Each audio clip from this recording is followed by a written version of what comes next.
Data చోరీ కేసులో దర్యాప్తు వేగం పెంచారు పోలీసులు. సూత్రధారిగా అనుమానిస్తున్న IT grid company CEO Ashok కోసం పోలీసులు వెతుకుతున్నారు. 4 ప్రత్యేక టీమ్స్ తో సర్చింగ్ చేస్తున్నారు. విదేశాలకు పారిపోకుండా అశోక్ పై లుకౌట్ నోటీసులు కూడా జారీ చేసింది. మరోవైపు డేటాపై పొలిటికల్ వార్ ముదిరింది. డేటా చోరీ కేసు అప్డేట్స్ పై పూర్తి డీటెయిల్స్ సంపత్ అందిస్తారు. సంపత్, డేటా చోరీ కేసు ఎక్కడి వరకు వచ్చింది, అప్డేట్స్ ఏంటి?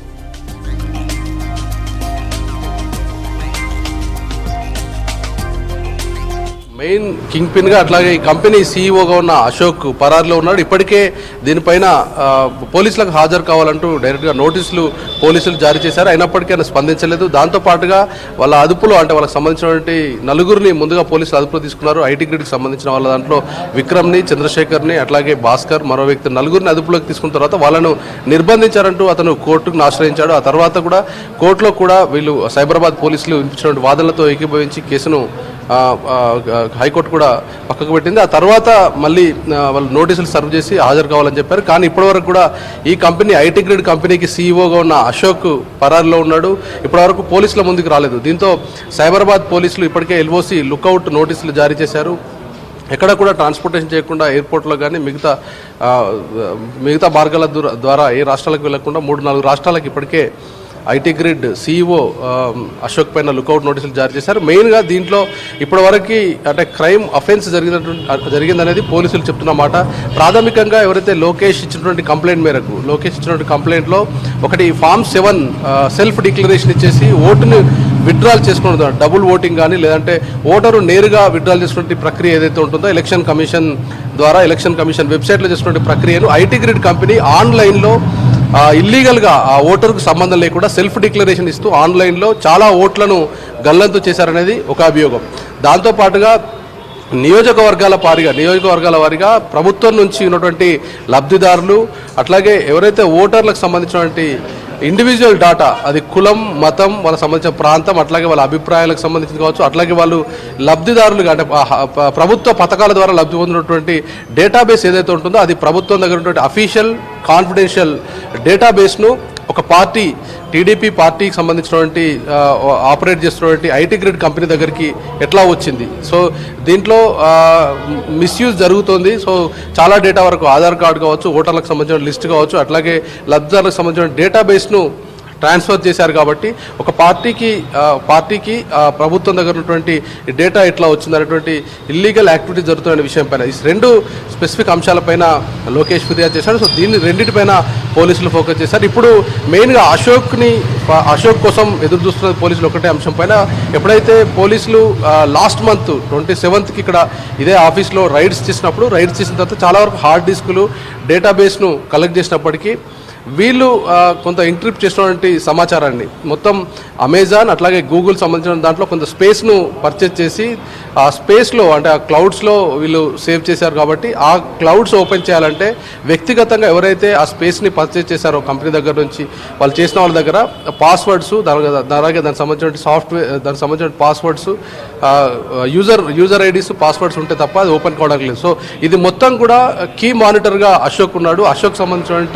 అశోక్ను అదుపులోకి తీసుకుంటేనే ఆ డేటా మొత్తం కూడా వచ్చే అవకాశం ఉందనేది పోలీసులు చెప్తున్నారు. కేవలం ఇది రాజకీయ కోణంలోనే దీంట్లో లబ్ధిదారులకు సంబంధించి తీసుకోవడం కావచ్చు. Form 7ని మిస్యూజ్ చేస్తూ దాన్ని సెల్ఫ్ డిక్లరేషన్, ఓటర్కు సంబంధం లేకుండా సెల్ఫ్ డిక్లరేషన్ ఇచ్చి చాలా ఓట్లు గల్లంతు చేశారు. కాబట్టి ఓట్లు ఎవరెవరైతే డిలీషన్ ఓట్స్ అయ్యాయో ఆ ఓట్లకు సంబంధించిన డేటాబేస్ను మొత్తం కలెక్ట్ చేసిన తర్వాత జరిగినటువంటి క్రైమ్ను ఎస్టాబ్లిష్ చేయొచ్చు అనేది పోలీసులు చూస్తున్నారు. సో ఇప్పటివరకు 4 అదుపులోకి తీసుకొని ప్రశ్నించిన తర్వాత కూడా ఇక్కడ జరుగుతున్నటువంటి మోడస్ ఆపరెండి అట్లా ఇక్కడ ఉన్నటువంటి యాక్టివిటీ సంబంధించినటువంటి సమాచారాన్ని సేకరించారు. కానీ డేటాబేస్ను మాత్రం పోలీసులు ఇప్పటివరకు పూర్తిగా సేకరించలేకపోతున్నాం. కేవలం అశోక్ని అదుపులోకి తీసుకున్న తర్వాతనే మొత్తం డేటాబేస్ వస్తుందనేది సైబరాబాద్ పోలీసులు చెప్తున్నమాట.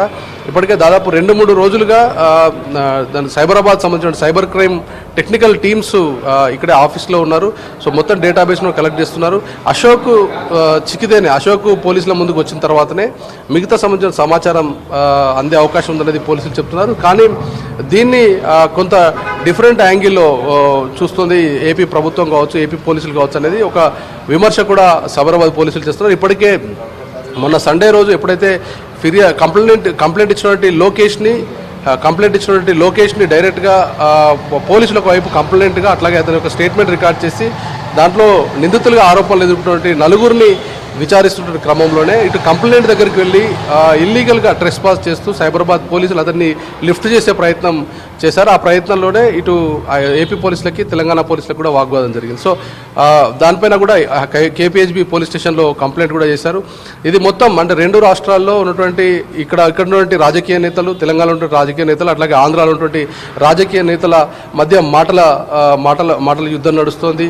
ట్విట్టర్లో కావచ్చు, అట్లాగే సోషల్ మీడియాతో కావచ్చు, డైరెక్ట్గా ప్రెస్ మీట్లు పెట్టి నువ్వు దొంగవు కాకపోతే నీ యొక్క నీకు నిజంగానే క్లీన్ చిట్ ఉంటే అది పోలీసుల ముందుకు వచ్చి రుజువు చేసుకోవాలంటూ తెలంగాణ నేతలు మాట్లాడడం, నిజంగానే ఉన్నటువంటి డేటాబేస్ను కావాలనే టార్గెట్ చేశారంటూ ఆంధ్ర నేతలు మాట్లాడడం. ఇది ఇలా ఉంటే మరోవైపు ఈ కంప్లైంట్ ఇచ్చినటువంటి వ్యక్తికి భద్రత ఇవ్వాల్సిన బాధ్యత మా మీద అనేది సైబరాబాద్ పోలీసు చెప్తున్నారు. కానీ ఎవరైతే కంప్లైంట్ ఉన్నారో లోకేష్ పైన మా దగ్గర కేసు ఉంది కాబట్టి అతను లిఫ్ట్ చేస్తామంటూ ఏపీ పోలీసులు రావడం. సో ఇటు పోలీసులకు మధ్యన పొలిటికల్ సంబంధించినటువంటి వాళ్ళ మధ్య కొంత కాన్ఫ్లిక్ట్ నడుస్తోంది. మొత్తానికి దీంట్లో జరిగిన క్రైమ్ విషయానికి వస్తే కేవలం ఆధార్ డేటాని, అట్లాగే ఒక నియోజకవర్గాల ద్వారా 500 ట్యాబుల్ని ఏర్పాటు చేసి ఆ ట్యాబ్స్ని కొంతమంది ఈ ఐటీ గ్రిడ్ ద్వారా రిక్రూట్ చేసినటువంటి ఎగ్జిక్యూటివ్స్కి ఆ ట్యాబ్స్ని ఇచ్చి 500 ట్యాబ్ల ద్వారా 15 ప్రశ్నలతో ఉన్నటువంటి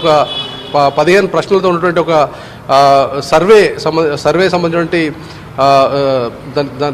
సంబంధించినటువంటి క్వశ్చన్స్ను రేజ్ చేసి ఆ క్వశ్చన్స్ ద్వారా డైరెక్ట్గా నేరుగా ఓటర్ల దగ్గరికి వెళ్ళి లబ్ధిదారులకు సంబంధించిన వాళ్ళు కావచ్చు, లేదంటే మిగతా సంబంధించిన ఓటర్లు కావచ్చు, దాంట్లో పార్టీ పరంగా ఏ పార్టీకి అనుకూలంగా ఉన్నారు, వాళ్ళ కులం ఏంటి, మతం ఏంటి, అట్లాగే వాళ్ళకి సంబంధించిన లబ్ధి పథకాల్లో ఎట్లా ఉంది, ప్రజెంట్ గవర్నమెంట్ ఎట్లా ఉంది, సో చాలా డిఫరెంట్ ఇష్యూస్ని వేరే పార్టీలని మీరు చూస్ చేసుకుంటే ఎందుకు చేసుకుంటారు, ఇట్లాంటి ప్రశ్నలతో కూడినటువంటి డేటాబేస్ని కలెక్ట్ చేసి ఆ డేటాబేస్ని అటు లబ్ధిదారులకు సంబంధించిన దాంట్లో అట్లాగే ఓటర్లకు సంబంధించిన డేటాబేస్ని మొత్తం కూడా ఒక దగ్గర ఎన్క్రిప్ట్ చేసి దాంట్లో ఒక పొలిటికల్ కుట్ర చేసే ప్రయత్నం జరిగిందనేది పోలీసులు చెప్తున్నారు.